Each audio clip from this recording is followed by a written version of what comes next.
Hello, I'm Steve Garrett with the North Carolina Floodplain Mapping Program, which is part of the North Carolina Emergency Management under the Department of Public Safety. I'm going to give you a live demonstration of our Flood Risk Information System, or FRIS. When you come to our homepage, you will see that we also host data for the states of Alabama, Florida, and Virginia. To enter the North Carolina homepage, just click on the state of North Carolina. You can also select the state from the drop-down menu.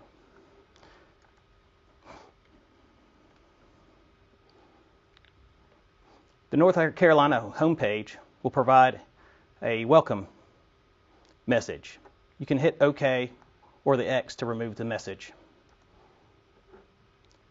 From this website, you can select an address or enter an address, select the county by the drop-down menu, or simply click on the map. For today's demonstration, we'll select an address.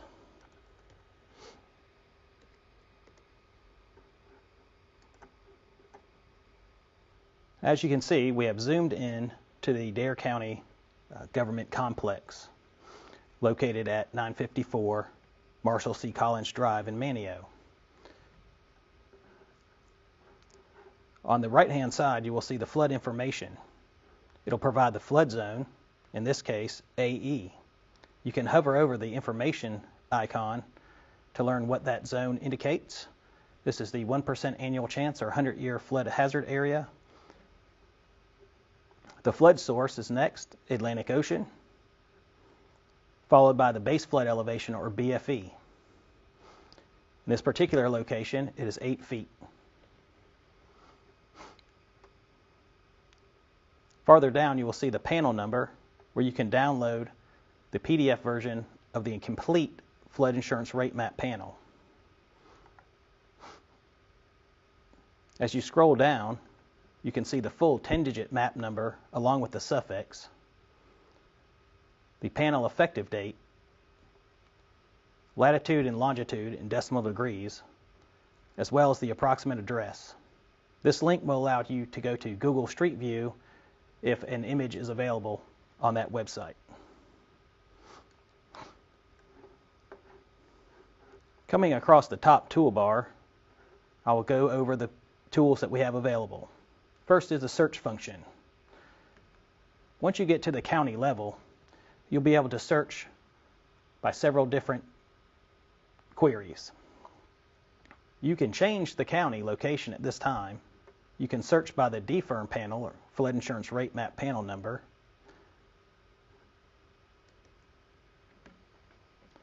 You can scroll around up and down for the DFIRM, or you can start typing a number. In this case, I'm going to select panel 9884.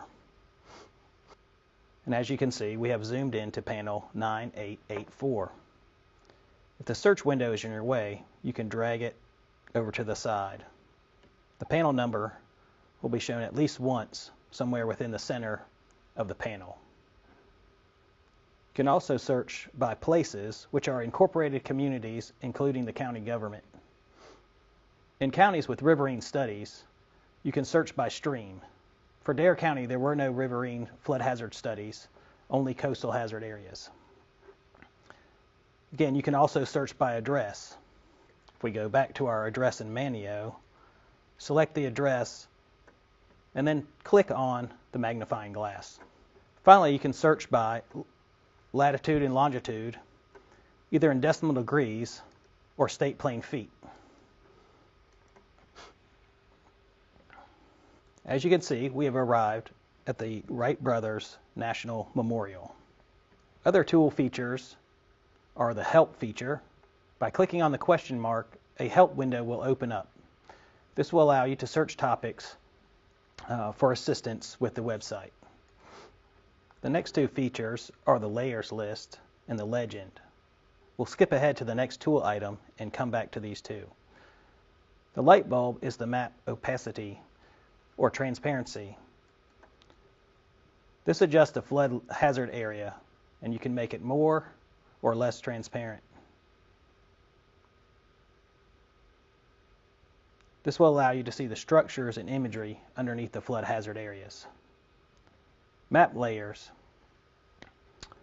Flood zones can be turned on or off. They are automatically displayed. Coastal transects can also be added. Letters of map revisions or LOMARs. We have building footprints, both with and without risk. Benchmarks, which are useful for surveyors. And coastal barrier resource systems. The legend will explain the various coloring schemes. On our visualizations, the VE zones, or coastal high hazard areas, will be shown in a teal or green color. Light blue will be used for zones A, AO, and AH. This darker blue, as seen on the screen, is used for zones AE. The yellow areas are for the 0.2% annual chance flood hazard areas, or 500-year floodplains. An unshaded zone X is shown with no zone at all, or coloration.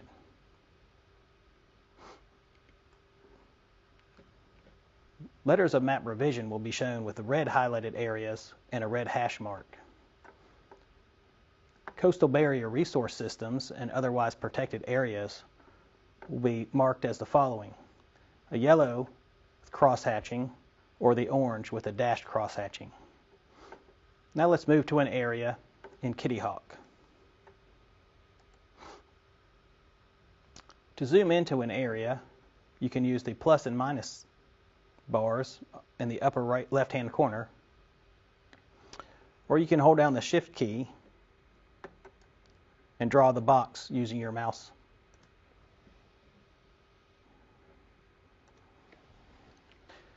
Areas completely removed from the special flood hazard area will be shown in the green color. Areas added to the special flood hazard area will be shown in the red or pink areas. In this particular case, we see the red zone expanding farther offshore. That is because we extended our VE zones or flood hazard studies, including the wave action, farther offshore for this round of studies. Now we will return to the effective view.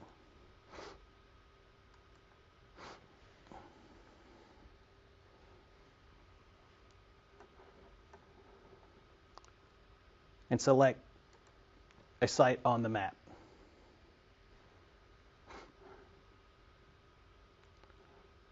To print a map for your personal use, you can select Map Export on the right-hand side.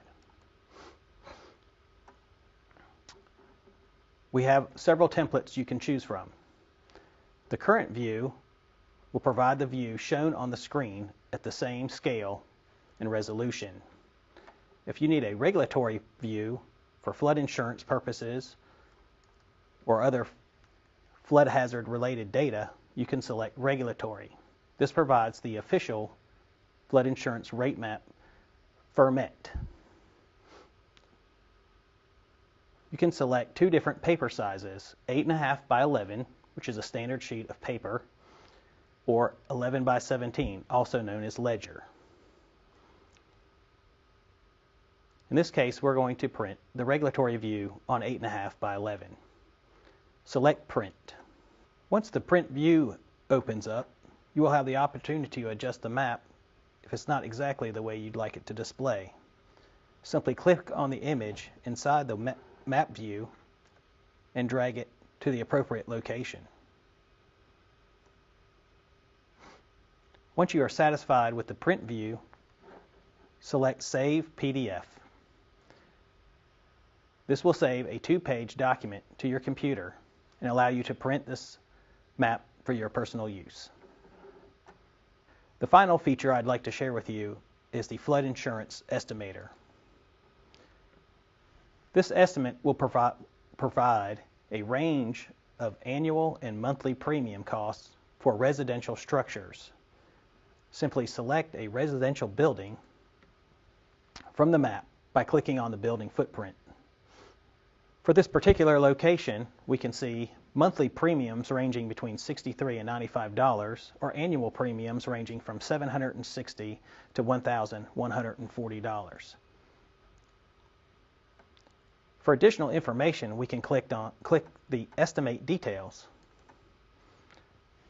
This provides the community, flood hazard area, base flood elevation, first floor elevation of the structure was estimated using an inclinometer from a vehicle or someone standing close by the structure, the type of structure, the type of foundation, number of floors, coverage for the structure, coverage for the contents, and the deductible. All of these fields can be adjusted. For example, we could say perhaps that the floor was only 12 feet rather than 19.9. And we want to increase that coverage to $100,000.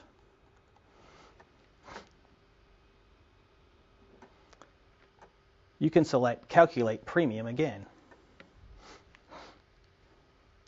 As you can see, the ranges have been adjusted to account for both the lower elevation of the building as well as the higher coverage for the structure.